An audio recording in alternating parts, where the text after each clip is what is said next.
The Lord be with you. And with your spirit. A reading from the Holy Gospel according to John. Glory to you, O Lord. There was a wedding in Cana in Galilee, and the mother of Jesus was there. Jesus and his disciples were also invited to the wedding. When the wine ran short, the mother of Jesus said to him, "They have no wine." And Jesus said to her, "Woman, how does your concern affect me? My hour has not yet come." His mother said to the servers, "Do whatever he tells you." Now there were 6 stone water jars there for Jewish ceremonial washings, each holding 20 to 30 gallons. Jesus told the servers, "Fill the jars with water." So they filled them to the brim. Then Jesus told them, "Draw some out now and take it to the head waiter." So they took it. And when the head waiter tasted the water that had become wine, without knowing where it came from, although the servants who had drawn the water knew, the head waiter called the bridegroom and said to him, "Everyone serves good wine first, and then, when people have drunk freely, an inferior one. But you have kept the good wine until now." Jesus did this as the beginning of his signs in Cana in Galilee, and so revealed his glory, and his disciples began to believe in him. The Gospel of the Lord. Praise to you, Lord Jesus Christ. Please be seated.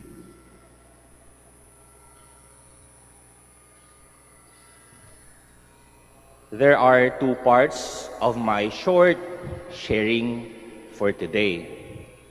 Ang unang bahagi, ito po yung titignan po natin what exactly is the reaction of the Blessed Mother as regards the situation. And for me, the event at the wedding of Cana would remind us of our devotion to the Blessed Mother. I believe na madami po sa inyo na nandito ngayon ay nagpunta at nagsimba sa araw na ito because of our devotion kay Apo Baket, Our Lady of the Rosary of Manawag. And now going back to our gospel, what exactly Mary did dito sa event na ito. First of all, kung makikita po natin at titingnan natin yung nabasang gospel, Mary was concerned doon sa kawalan ng wine or ng alak doon sa handaan ng kasal. And this is not just simple na pakialam. Ibig pong sabihin, our Blessed Mother always has this concern on our needs. And I believe, madami din po sa atin yung nakaranas nito, nakakaramdam nito. Kaya nga we continue our devotion to the Blessed Mother, and in this particular event, our devotion sa Apo Baket, Our Lady of the Holy Rosary of Manawag. May pakialam ang ating mahal na ina. Kaya nga patuloy pa rin tayo sa ating debosyon. Kahit gaano kalayo ang pinanggagalingan natin, we would do some effort kasi we believe that our Blessed Mother has concern for our needs. And this is not just it. Hindi lang dahil sa may pakialam ang ating mahal na ina. What else? Ano yung ginawa ng ating mahal na ina noong nalaman niya na wala ng wine? Kasi nakakahiya doon sa mga ikinasal kung naubusan sila ng wine. Ang ginawa ng ating mahal na ina, she approached Jesus. She told Jesus na, anak, syempre my own words na lang, anak, wala na silang alak, nagkulang. And this would just also point to the fact na it's not just about concern, hindi lang yung iniisip, ay, may kailangan yung aking mga anak. No. May ginagawa ang ating mahal na ina. And I believe madami na ding nagawa ang ating mahal na ina sa ating mga panalangin previously. And so we continue to ask for her intercession. And this would lead me to my third point of the first part of my sharing. Ano po yun? Would always remind us that our devotion to the Blessed Mother should not stop there. Bakit? Kasi ang ating mahal na ina, sinabihan niya yung mga servers doon sa kasalan, do whatever He tells you. Sabi ng ating mahal na ina, pakinggan nyo, gawin nyo kung ano ang sasabihin ng anak ko, ano ang sasabihin ni Jesus. At ito yung very essence of our devotion to Blessed Mother. Our devotion sa mahal na ina, kay Apo Bakit, ay hindi lang nagtatapos sa kanya. But then, our mother would point us to the goal of our devotion to the Blessed Mother. Ano yun? Nagawin natin ang sinasabi ni Jesus na kanyang anak. Yun yung lagi pong kailangan nating ipaalala sa ating sarili. Our devotion to the Blessed Mother is always Christo-centric. Si Jesus ang sentro ng debosyon na ito. Bakit? Kasi even the Blessed Mother would point us to that reality, to what should be done as regards our devotion to the Blessed Mother. Do whatever He tells you. And this, brothers and sisters, I think we should remind ourselves of our devotion to the Blessed Mother, that our devotion to her is always Christocentric. Tinutulungan niya tayo na makarating at makinig kay Jesus na kanyang anak. And now I would like to go as well to the second part of my sharing by looking into the action of Jesus Christ Himself and at the same time, the action of the head waiter. Kung natatandaan nyo, yung binasa kanina, yung head waiter or yung head servant, tinikman niya yung wine na pinagmilagrohan ng ating Panginoong Jesus without knowing na merong nangyaring milagro. Now, Jesus seemingly may short conversation with the Blessed Mother. Sabi ng ating mahal na Jesus, "Woman, how does your concern affect me?" Seemingly, ay hesitant ang ating Panginoong Jesus.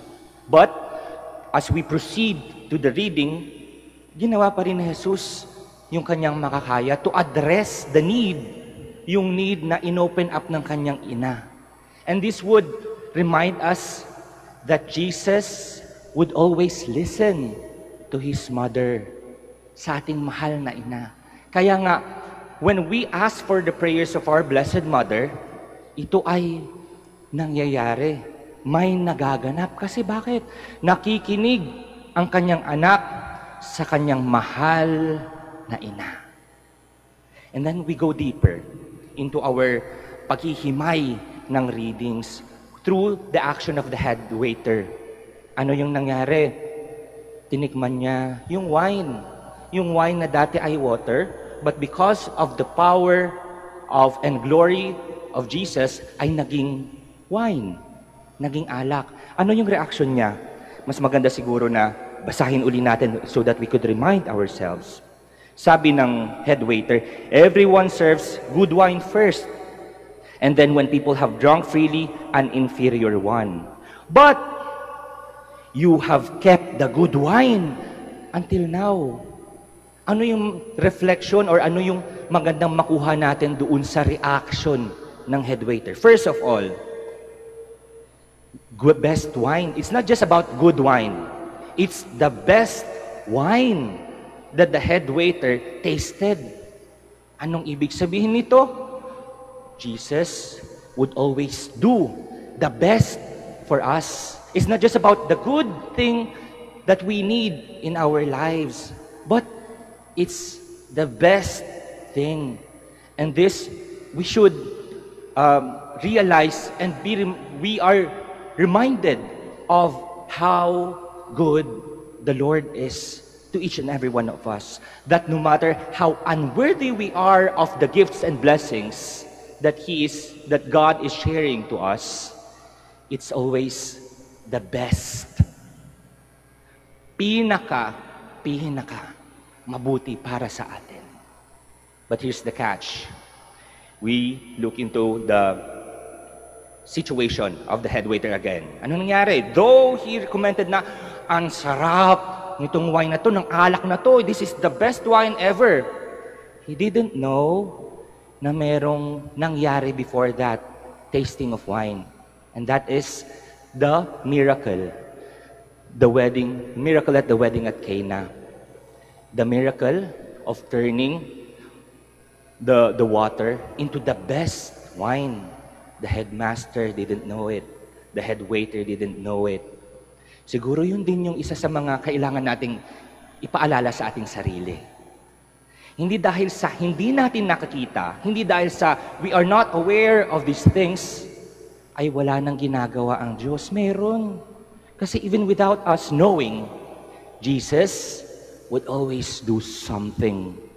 And that something is the best for us. And I think this is what we should reflect upon in today's in our coming here today sa dambana ng ating mahal na ina.